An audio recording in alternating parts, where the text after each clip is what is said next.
Le nouveau cheval que je vous présente, j'ai pris un 6 ans que j'ai en amour profond.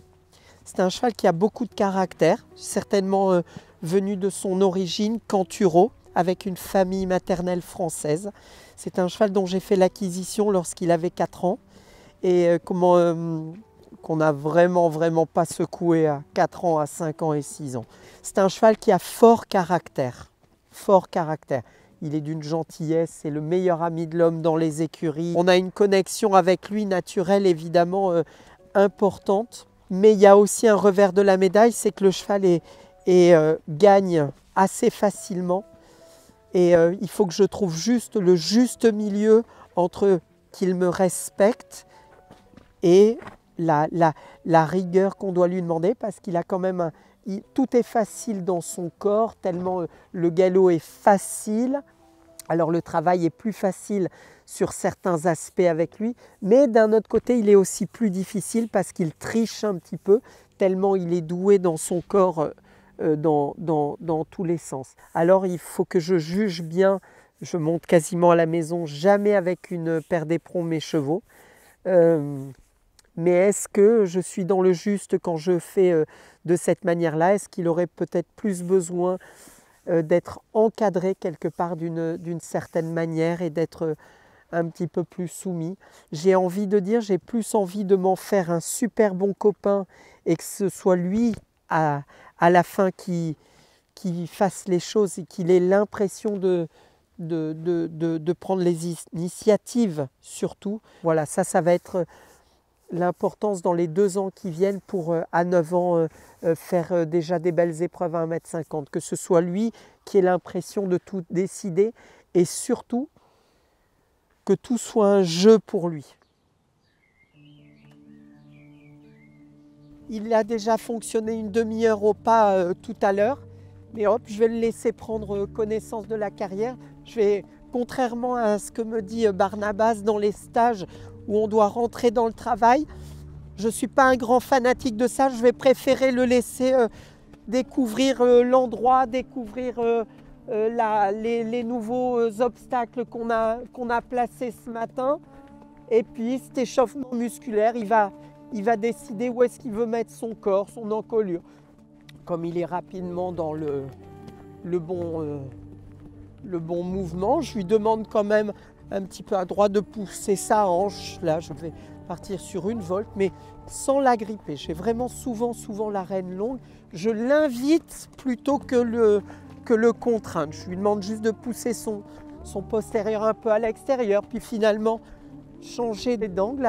À main gauche, c'est quand même un petit peu plus inconfortable pour lui, mais je vais l'inviter et au fur et à mesure, il va y venir. Là, je parle aux amateurs, mais on va parler d'un des plus grands qu'on regarde monter. On a tous envie de se dire, finalement, ce sport, c'est vraiment le plus beau du monde, c'est Marcus Hennig. Marcus Hennig, quand vous lui serrez la main, je peux vous assurer qu'il y a une main de fer. Mais nom de Dieu, la connexion avec la bouche est juste parfaite. Marcus garde toujours une tension de rêne. On ne peut pas dire si elle est égale ou pas. Mais en tout cas, la tension, la connexion est toujours faite. Jamais il met dans le vide, ce que je fais beaucoup et à regret. Alors, je pense que la meilleure connexion, c'est réussir dans nos avant-bras à ne pas être figé. Comment être liant mais garder une connexion? J'ai un très bon exemple. J'ai une jument dont j'ai fait l'acquisition lorsqu'elle avait 7 ans et qui montrait plein de qualités, qui s'appelait Elea Blue, mais elle était extrêmement difficile en bouche. J'ai fait des stages avec Henk et Barnabas. Ils ne comprenaient pas pourquoi je la mettais toujours dans le vide. Lui, de par terre, il n'était pas monté sur Elea. Je lui disais, la bouche est tellement difficile que je ressens toujours au moment de la frappe envie de la mettre dans le vide. Mais j'avais des problèmes où je trouvais moins de trajectoire, où je trouvais quelque part moins de moyens. Il me dit, garde une connexion permanente dans le saut. Et j'ai gardé une connexion avec la bouche de Elea Blue. Et on va dire en 3 mois de temps, la jument s'est totalement transformée. Elle a pris confiance. Ça ne veut pas dire que j'étais crispée, mais je m'obligeais à garder une connexion. Et la jument, en 3 mois de temps, elle est passée du niveau 1m40, 45 à être très performante au mois de février à Doha, au niveau 1m55. Et je trouvais les auxerres pas larges du tout. Alors, si ça peut vous aider dans votre réflexion, j'ai encore à approfondir ça. Mais le travail avec Barnabas a été étonnant pour moi au départ, parce que contrairement à ce que je faisais, et par moments j'ai triché avec Barnabas, puisque j'allais trotter un petit peu, puisqu'on avait une séquence d'environ 35 ou 40 minutes, j'allais détendre ou trotter un petit peu à l'extérieur à ma manière, c'est-à-dire le bout du nez loin. Mais lorsque je me suis retrouvée avec 2 chevaux très rapprochés et ne pas pouvoir aller faire ce que j'aime, à savoir trotter le bout du nez loin en début de détente, quand mon cheval arrivait, qu'il n'avait que marché au pas et que je montais dessus et que dans les 35 ou 40 minutes, Barnabas lui demande une connexion directement avec la bouche.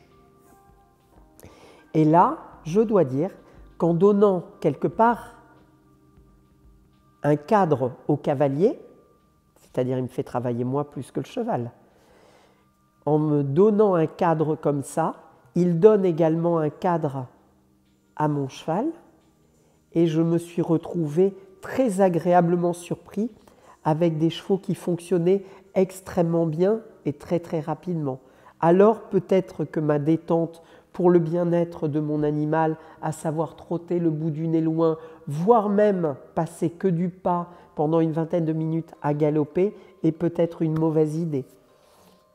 Il y a plusieurs réponses à ça. Mais en tout cas, cette connexion, quand vous passez 30 minutes à travailler et que vous avez quelqu'un au milieu de la carrière qui vous dit, dès que vous sortez d'un certain cadre, il vous rappelle à l'ordre dans l'écouteur, et ce genre de choses, c'était fabuleux. J'ai eu des moments, des sensations extraordinaires. Donc à partir de là, Barnabas est plus dans la vérité.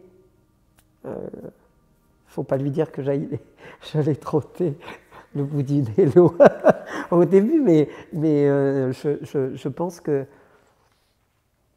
qu'il y a du bien dans les deux sens.